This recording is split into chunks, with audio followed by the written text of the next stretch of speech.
tanto simpática como parasimpática de la inervación. Y la parte del dolor, han debido escuchar a algún amigo, algún familiar, o si han podido ver ya en la práctica, la sensación del dolor renal, la parte que les duelen los riñones, generalmente está a cargo de todo el segmento espinal, o sea, de T10 a L1, todas las fibras simpáticas. Entonces no se olviden, esa es la parte que les va a dar el dolor. La inervación simpática de T10 a L1. Si es alguna pregunta, algún examen, no sé si para el final o para el segundo parcial. Ahora, el ilio y el parénquima renal van a estar rodeados por una membrana fibrosa, como está ahí en el gráfico. En la diapositiva 2. No le pasé esa diapositiva, pero bueno. Ahí, luego le repaso esa diapositiva, pero hay una membrana que es una membrana fibrosa que va a revestir todo esto. Acá está la corteza, que es la porción externa, que está contorneada y juntos van a formar van a rodear lo que es el quima, y esta va a estar dividida, que va a dividir y proteger la médula. La médula es la parte más profunda que está en el parénquima, y esta se va a dividir en una región externa y en una región interna. La región externa de la médula se va a dividir en franjas externas, tanto franjas externas y franjas internas. Y estas van a llegar hacia los túbulos proximales. Los túbulos y la médula se van a organizar en las pirámides, y estas van a ir hacia la corteza y hacia la papila, que es la punta, que es el cáliz menor donde se va a drenar toda la orina. Ahora la correlación de la lesión específicamente en la nefrona. No se olviden que la nefrona es la unidad estructural y funcional del riñón. Aquí está la nefrona, es la responsable de la formación de orina. Esta nefrona va a estar compuesta por un glomérulo y un miónulo. En el riñón hay alrededor de 1.200.000 de nefronas. Entonces, estas nefronas son las que se van a encargar de la homeostasis del agua y de los electrolitos. Aparte, van a tener ese equilibrio ácido-base y el control de la presión arterial. Ahora, cada glomérulo el glomérulo va a tener un manojo capilar, y esta va a tener una cápsula de Bowman. La cápsula de Bowman. Ahora, todo este conjunto se llama corpúsculo renal, y aquí específicamente es donde en este corpúsculo renal es donde se va a filtrar la sangre. Aquí es donde se va a producir tanto la absorción y la secreción en los túbulos renales, y esto a su vez se va a dividir en tres segmentos principales, donde está el túbulo contorneado proximal, el asa de Henle y el túbulo contorneado distal.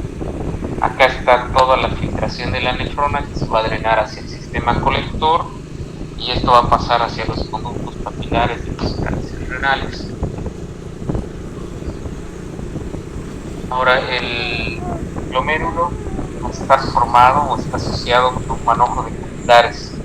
Estos pilares van a estar abastecidos tanto por una arteriola, que es una arteriola aferente, y esta va a drenarse hacia la arteriola eferente. Estos glomérulos se van a dividir en dos tipos, tanto el glomérulo superficial y el glomérulo yuxtaglomerular.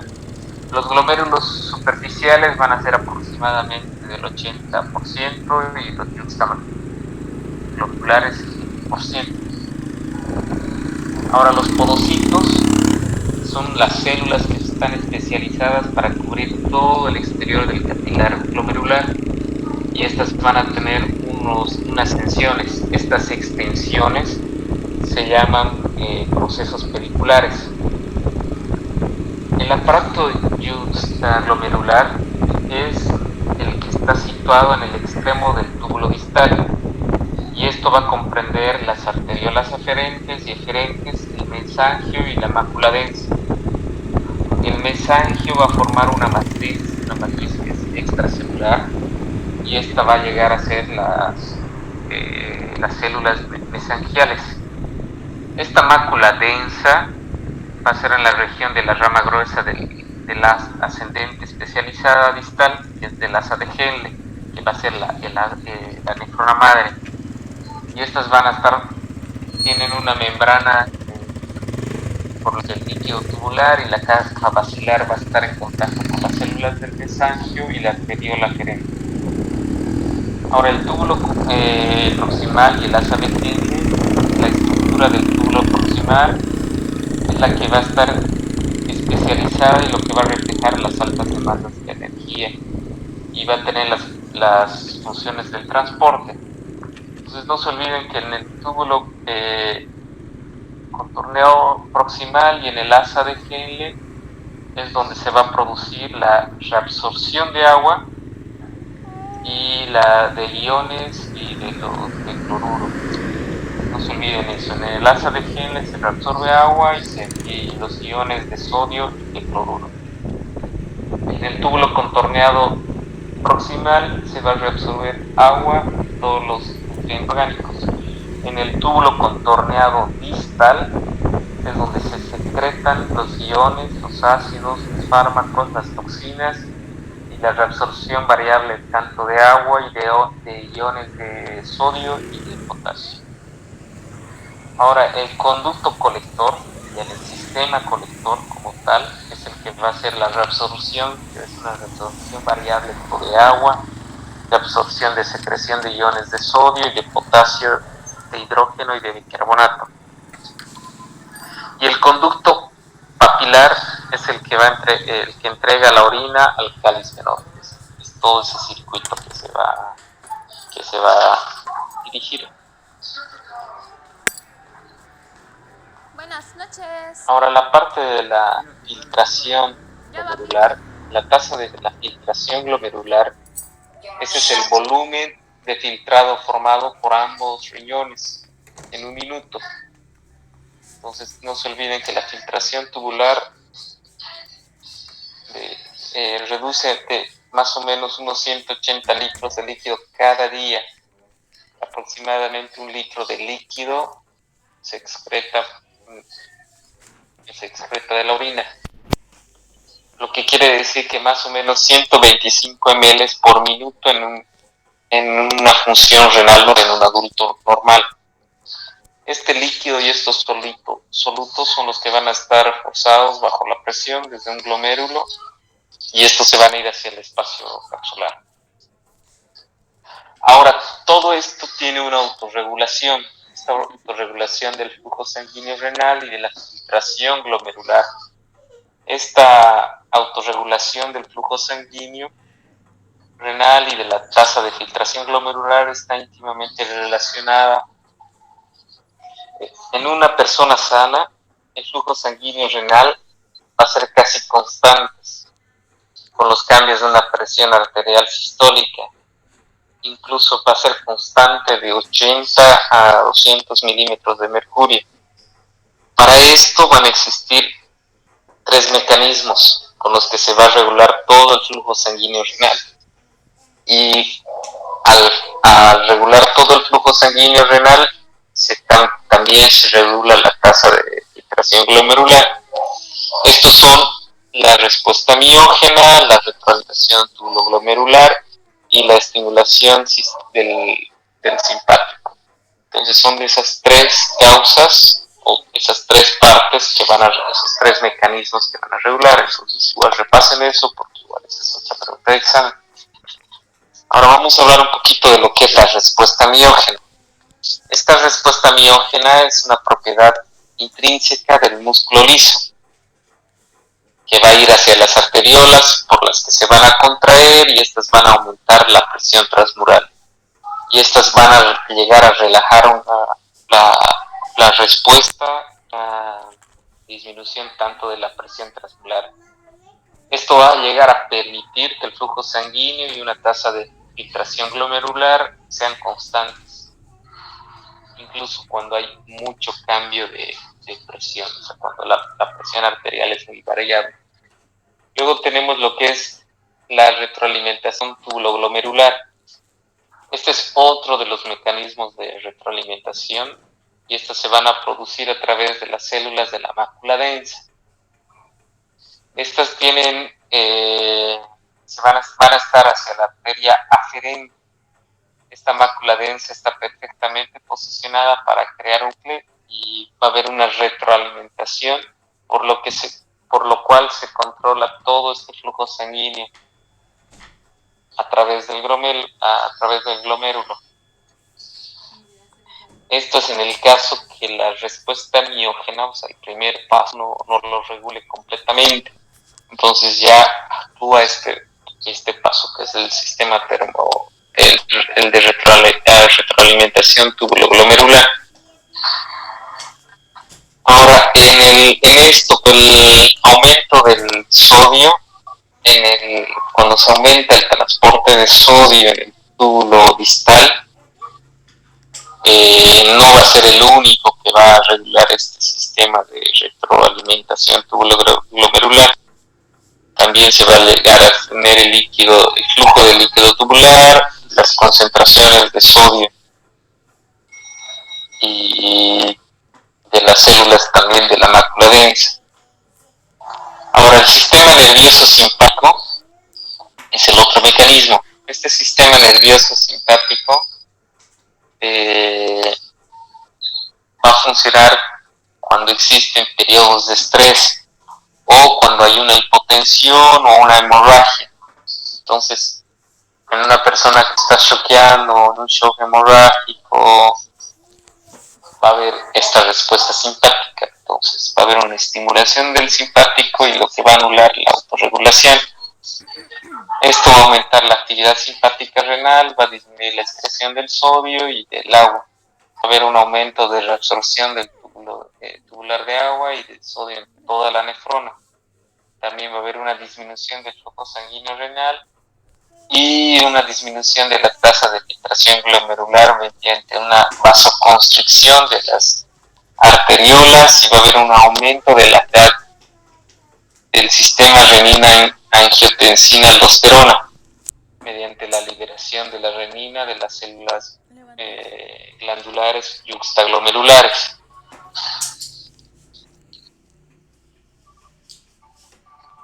Hablamos un poco de la reabsorción tubular de sodio y de agua. El sodio y el agua, el sodio va a circular desde el glomérulo hacia la membrana de la filtración, por una filtración hacia la cápsula de Bowman. Estas va a tener una concentración en el líquido tubular y en el plasma. Ahora, los factores que van a afectar la reabsorción de sodio en el túbulo renal, como está en ese gráfico o en la tablita, hay unos factores que van a disminuir la reabsorción de sodio y otros factores que van a aumentar la reabsorción de sodio. Los factores que disminuyen la reabsorción de sodio son la presión sanguínea elevada, una hipertensión, la ingesta elevada de sal, los volúmenes extracelulares van a estar incrementados o aumentados y una inhibición de la angiotensina 2. Ahora, los factores que van a aumentar la reabsorción de sodio son la presión sanguínea reducida, o sea, en una hemorragia, shock, una hipotensión, lo mismo, en una dieta baja de sal, cuando existe una estimulación simpática y cuando hay un incremento de la angiotensina 2. Ahora, en el sistema de renina, angiotensina y aldosterona, para que empiece esta cascada, es como una cascada, entonces tiene que haber un angiotensinógeno. Este angiotensinógeno se genera en el hígado, entonces se produce en el hígado y esto se va a ir se enciende hacia la renina, y estas se van a liberar en las células yuxtaglomerulares de los riñones. y estos van a formar la angiotensina 1. Esta angiotensina 1 se va a llegar a degradar por una enzima. Esta enzima se llama la enzima convertidora de angiotensina. Esta enzima se produce en los pulmones y estos van a formar la hormona de la angiotensina 2.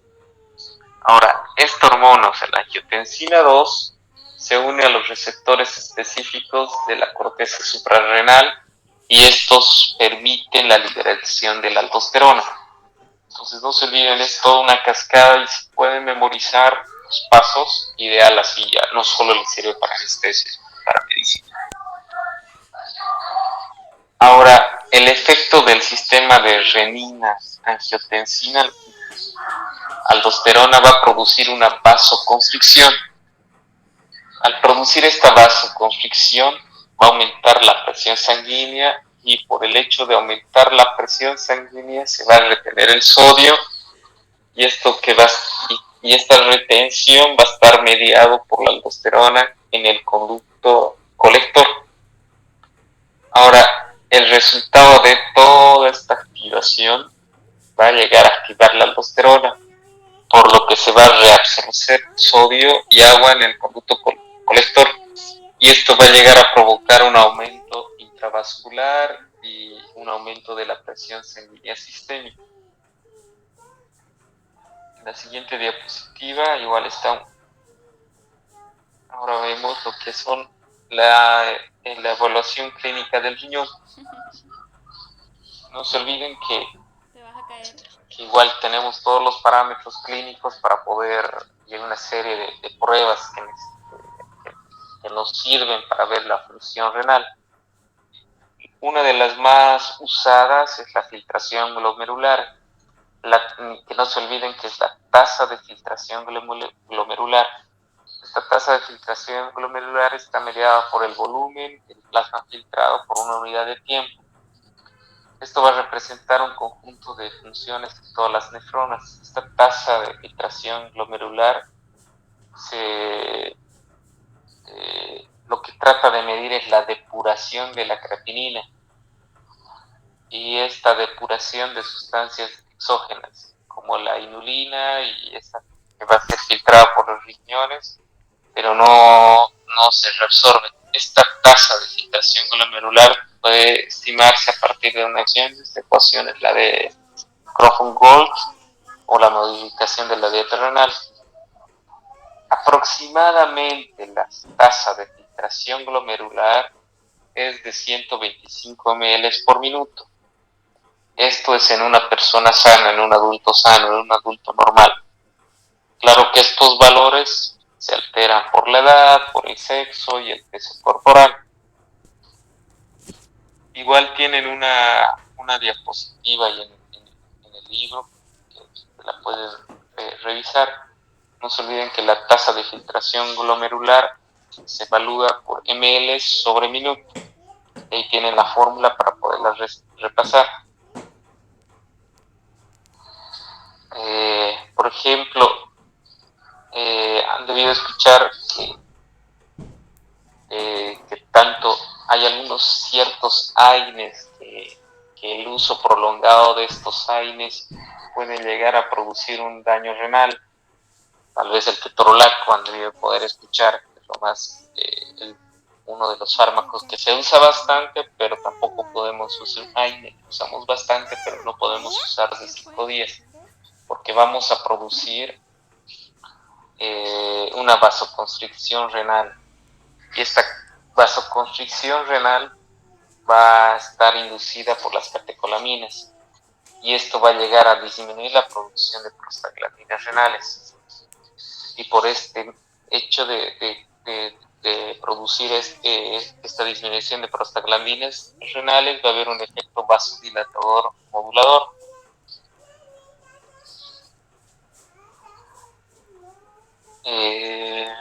Ahora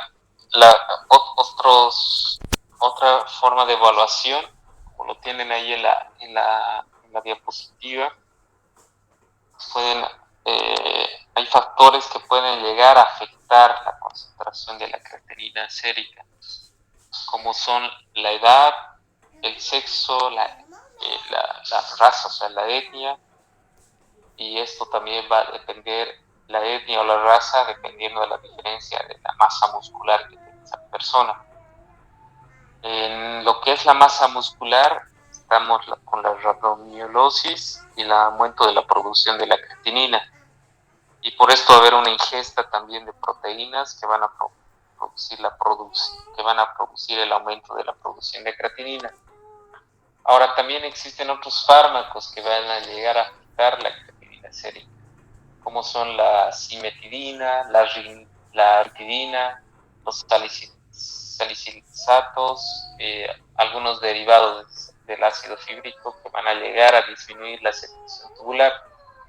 También algunos antibióticos como las cefalosporinas, la fluoxetina, que van a interferir con el análisis, y también los corticosteroides con metabolitos de la vitamina D que van a llegar a afectar la producción y la liberación. Ahora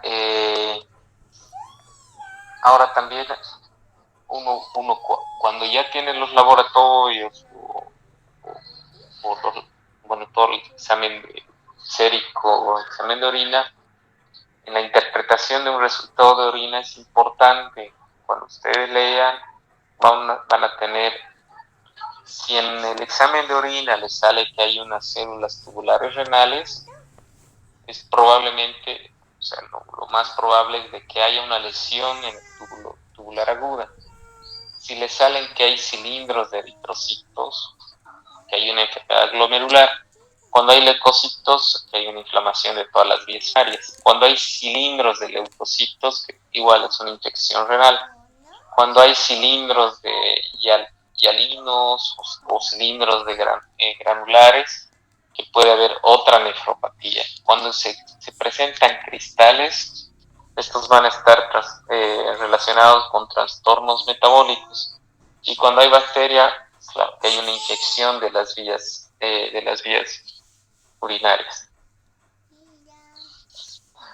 Ahora también existen otros marcadores como la urea, la creatinina, el sodio en orina, la osmolaridad en orina, que son laboratorios que se piden dependiendo del avance, que no es un laboratorio de rutina, pero sí se los pide para poder hacer un mejor estudio. Esto lo puede pedir el médico internista, el nefrólogo, para poder seguir el tratamiento ideal de este tipo de pacientes. Ahora, también puede haber un daño renal agudo. Cuando hay un daño renal agudo, generalmente es el prerrenal. El renal agudo es cuando existe una hipovolemia, un choque o una hemorragia. Cuando existe un shock hipovolémico, va a haber cuando disminuye la sangre, se presenta una lesión prerrenal. La intrarrenal quiere decir que hay un daño intrínseco en el parénquima renal. Y la postrenal es cuando existe algo obstructivo, puede ser cálculos, puede ser un tumor. Entonces no se olviden esas tres diferencias, tanto de prerrenal, intrarrenal y postrenal. Igual es una pregunta de examen.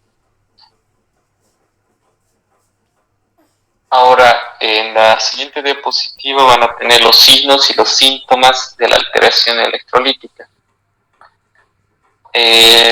Los electrolitos más que pedimos en laboratorio, los más usados, los que se pueden modificar y tratarlos. En el caso del sodio, cuando hay unas cifras bajas de sodio, el paciente va a tener anorexia, náusea, letargio, puede tener un edema cerebral, convulsiones, coma, arritmia y muerte, si es que no se trata. Ahora, en el caso que el sodio esté elevado, o sea, en hipernatremia, va a haber una confusión, va a haber convulsiones, igual coma, liguria, va a tener espasmos musculares, hiperreflejia y espasticidad.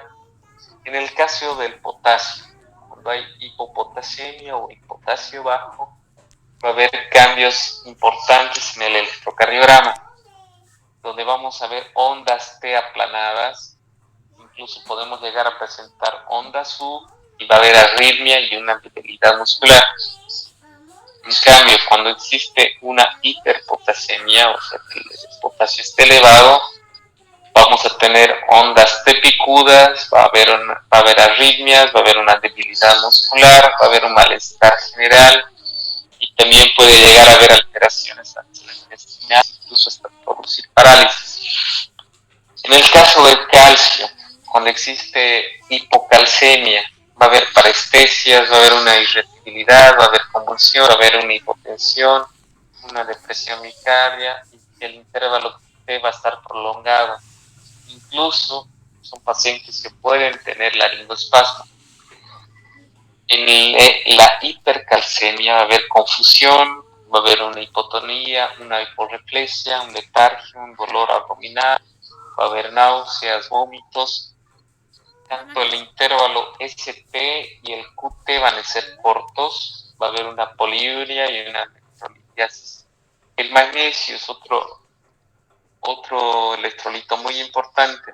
En el caso de hipomagnesemia va a haber una arritmia, va a haber debilidad, va a haber espasmos musculares, puede haber tetania, una apatía y convulsiones. Y cuando existe una una hipermagnesemia, va a haber hipotensión, náuseas, vómitos, ese rubor facial, hiporreflexia, va a haber ilio, va a haber parálisis, puede haber bradiarritmias. Incluso ya si no se trata va a haber una depresión respiratoria que puede llegar a un paro cardíaco. Y el fosfato, en el caso cuando está disminuido, va a haber una debilidad muscular, va a haber una disfunción, una insuficiencia respiratoria con una hemólisis. Pero cuando existe un fosfato elevado, va a haber una precipitación del calcio, donde la absorción intestinal del calcio va a estar disminuida. Ahora, en la siguiente diapositiva van a ver los efectos de la nefropatía crónica sobre otros sistemas de órganos.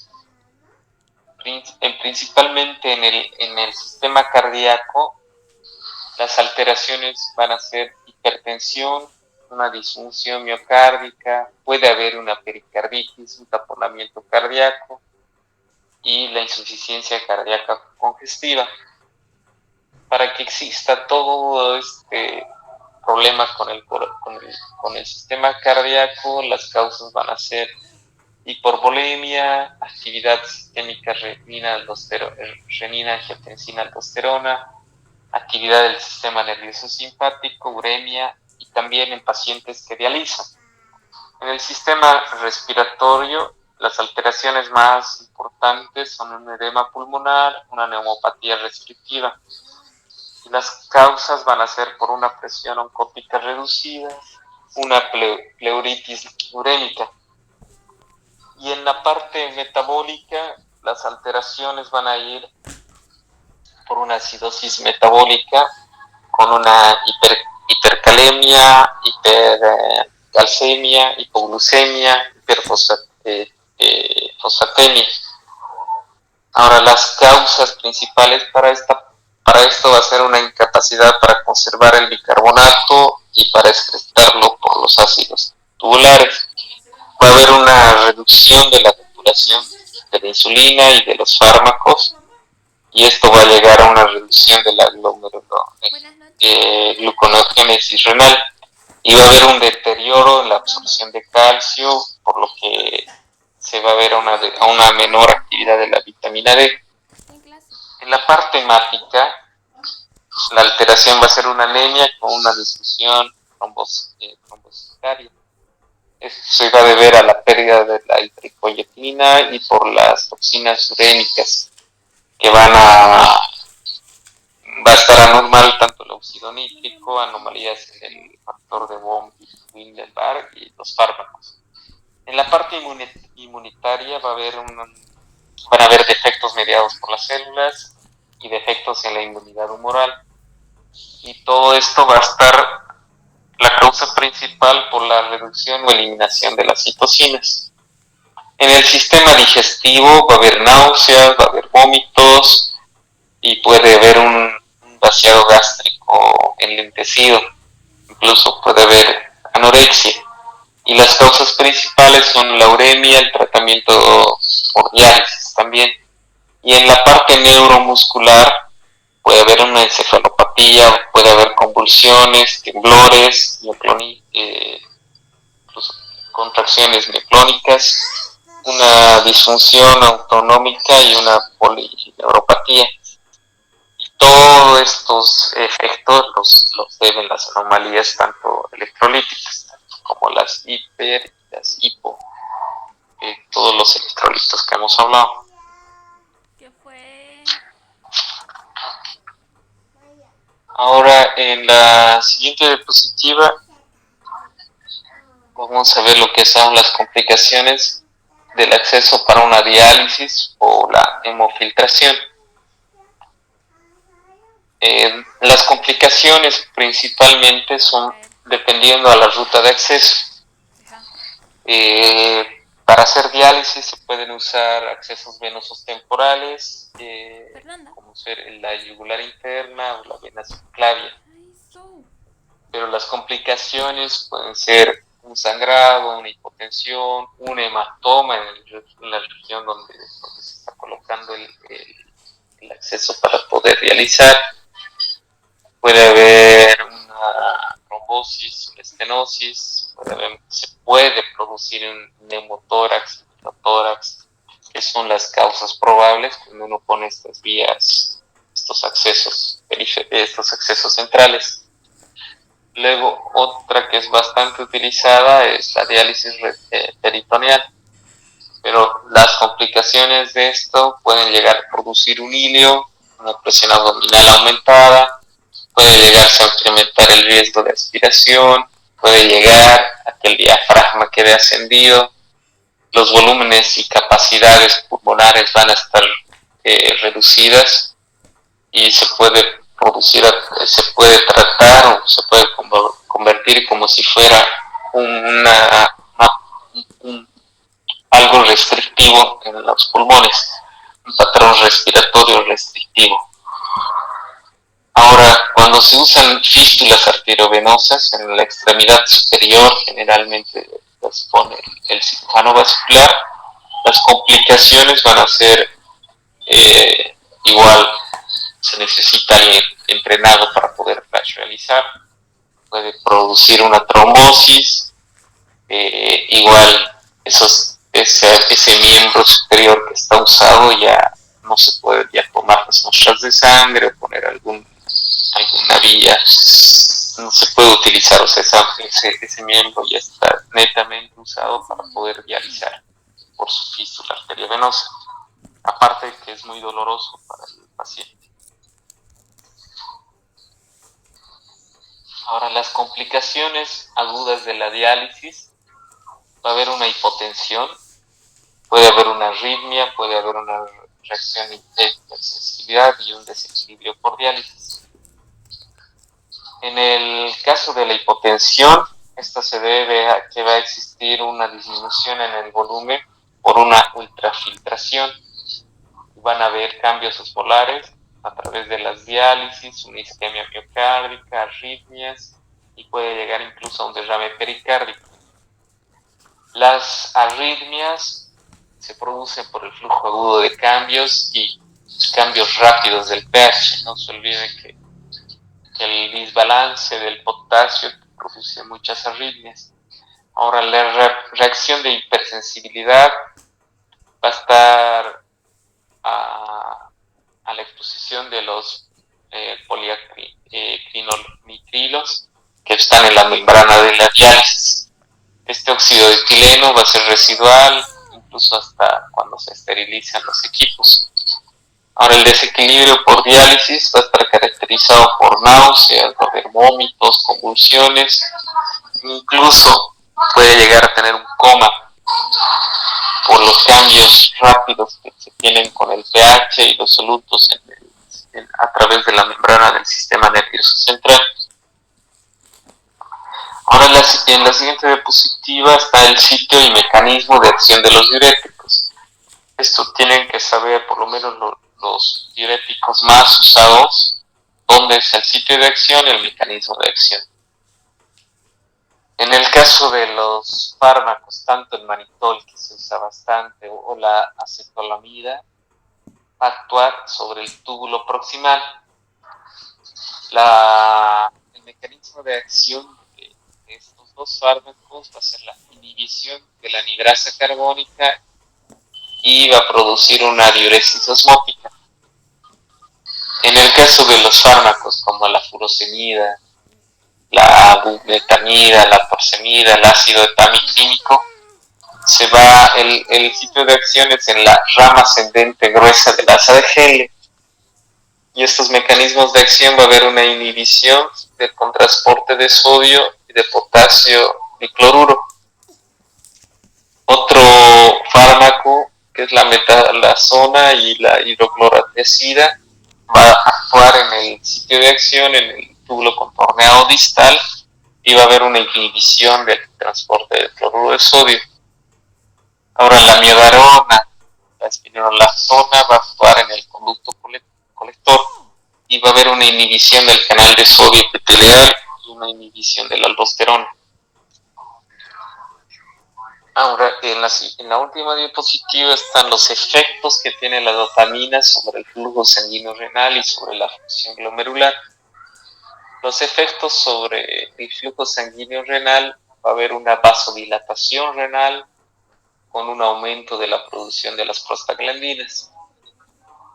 El efecto tubular: va a haber una reducción de la actividad del intercambio del sodio e hidrógeno y en la membrana luminal del túbulo proximal. Ahora, el efecto sobre el flujo sanguíneo renal va a estar aumentado por la causa que la tasa de filtración glomerular también va a estar aumentada.